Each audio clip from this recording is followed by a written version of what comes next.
ఇచ్చాడు. ఇప్పుడు హామీ ఇస్తున్నా 3 వంట గ్యాస్ సిలిండర్లు సంవత్సరానికి ఉచితంగా ఇచ్చే బాధ్యత నాది. ఇదే కాదు, ఎక్కడన్నా ఉద్యోగాలు చేయాలన్నా వ్యాపారం చేయాలన్నా మీరు ఎక్కడికి పోవాలన్నా ఆర్టీసీ బస్సుల్లో ఉచిత ప్రయాణ సౌకర్యం ఏర్పాటు చేస్తా. ఒకటే చెప్పండి, మా చంద్రన్న డ్రైవర్ చలో పలానా ఊరికి పోవాలని చెప్పి దబాయించి ముందుకు వెళ్ళండి. మీ భద్రతకు భరోసా నాది. ఆడబిడ్డలకు రక్షణగా ఉంటా. ఏ ఆడబిడ్డకు ఇబ్బంది వచ్చినా నన్ను తలుచుకొని ఒక మాట ఫోన్ చేయండి, మీ దగ్గర వాలిపోతానని చెప్పి నేను మీ అందరికీ తెలియజేస్తున్నా. ఒకప్పుడు చేశాను, మళ్ళీ చేస్తాను. ఇప్పుడే హామీ ఇస్తున్నా. జగన్ మారిగా సైకో మారిగా నేను 10 రూపాయలు ఇచ్చి 100 రూపాయలు దోచేయను. నేను అడుగుతున్నా మిమ్మల్ని అందరినీ, 5 ఏళ్లలో మీ ఆదాయం పెరిగిందమ్మా? ఖర్చులు పెరిగాయా లేదా? ఖర్చులు పెరిగాయి, ఆదాయం పెరగలేదు. అంటే ఏం చేయాలి? రాజీ అన్నా పడాలి, అప్పులన్నా చేయాలి. అంతే కదా, అవునా కాదా? అందుకే చెప్తున్నా, మీ ఆదాయాన్ని పెంచుతా, ఖర్చులు తగ్గిస్తా, మీ జీవన ప్రమాణాలు పెంచే బాధ్యత నాదని మరొకసారి హామీ ఇస్తున్నా. ఇదే కాదు, సైకో చేసే పని మీ ఆదాయాన్ని పెంచడం లేదు. మిమ్మల్ని అందరినీ చితక కొడుతున్నాడు. పామాయిల్ గిట్టుబాటు ధర వస్తా ఉందా తమ్ముళ్ళు? వరి ధాన్యాన్ని కొన్నారా అని అడుగుతున్నా రైతుల్ని. ఎక్కడికక్కడ అన్ని రంగాలు సంక్షోభంలో ఉన్నాయి. ఈరోజు హామీ ఇస్తున్నా, నేను ఇచ్చేది సంపద సృష్టిస్తాం, ఆదాయాన్ని పెంచుతాం, పెంచిన ఆదాయం ఈ పేదవాళ్లకు పంచుతానని మరొకసారి మీ అందరికి హామీ ఇస్తున్నా. సంపద సృష్టించే తెలివితేటలు ఈ పార్టీకి ఉన్నాయి. అదే మాదిరిగా పవర్ స్టార్ పవన్ కళ్యాణ్ కూడా ఒక కమిట్మెంట్ ఉంది. ప్రజలకు న్యాయం చేయాలని ఆలోచన ఉండే వ్యక్తి పవన్ కళ్యాణ్ గారు. ఇంకో పక్క కేంద్ర సహకారం కూడా ఉంది. ఈరోజు నరేంద్ర మోడీ గారు 2047కి భారతదేశాన్ని ప్రపంచంలో నెంబర్ 1 దేశంగా తయారు చేయాలనుకుంటున్నారు.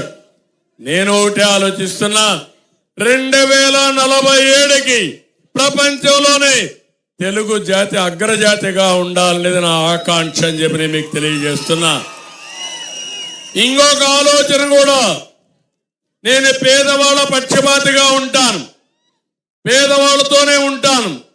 ఎప్పటికప్పుడు మీ కష్టాలు వింటాను, మీ కష్టాలు చూస్తాను. మీ కష్టాల్లో నుంచి పరిష్కార మార్గం కూడా చూపించే బాధ్యత నాదని మీ అందరికీ హామీ ఇస్తున్నా.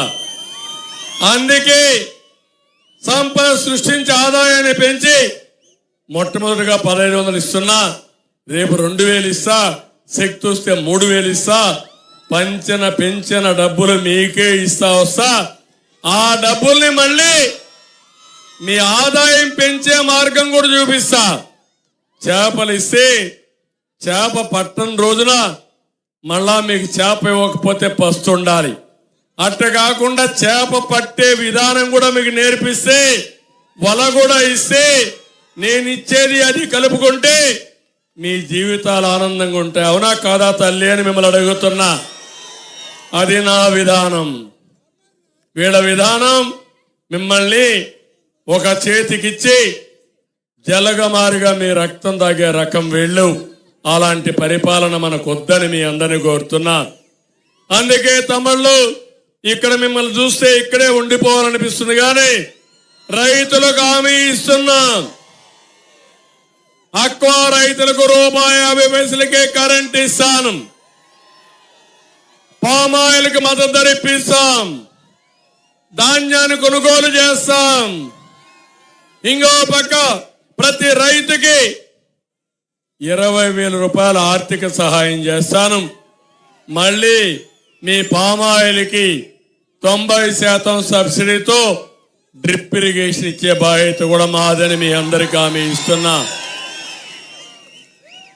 ఆధునీకరణలో వ్యవసాయాన్ని కూడా ఆధునీకరణం చేయాల్సిన అవసరం ఉంది. ఇదే కాదు, యువతకు ఒకటి హామీ ఇస్తున్నా, తమిళలో డిఎస్సి పెడతా, మొదటి సంతకం పెడతా, ఉద్యోగాలు ఇస్తా, 20 లక్షల ఉద్యోగాలు 5 ఏళ్లలో ఇచ్చే బాధ్యత మాదని మీ అందరికీ హామీ ఇస్తున్నా. సంవత్సరానికి 4 లక్షలు ఇస్తాం. మీరందరూ పిల్లలంతా అమ్మా నాన్న పైన ఆధారపడకుండా నేనే 3,000 రూపాయలు నిరుద్యోగ భృతి కింద ఖర్చులకు ఇచ్చే బాధ్యత అని చెప్పి నేను మీకు తెలియజేస్తున్నాను. ఇలాంటి చేసి మిమ్మల్ని ఆదుకుంటాం. ఇక్కడికి వచ్చినప్పుడు చూస్తా ఉంటే ఇక్కడ దెందులూరులో ఒక ఎమ్మెల్యే ఉన్నాడు. దెందులూరుని దందాల ఊరుగా మార్చేశాడు. లండన్ బాయ్ వచ్చాడు ఇక్కడికి. మనం అనుకున్నాం లండన్ నుంచి వచ్చాడంటే చాలా మంచోడు అనుకున్నా. అవునా కాదా అనుకున్నా. ఏవైనా అభివృద్ధి చేశాడా అని అడుగుతున్నా మిమ్మల్ని. ఏం తమిళలో అభివృద్ధి చేశాడని అడుగుతున్నా. ఐటీ కంపెనీ తెస్తా అన్నాడా? తెచ్చాడా? కంపెనీలు తెచ్చాడు. ఏం తెచ్చాడు? పేకాట కంపెనీని తెచ్చాడు. జూద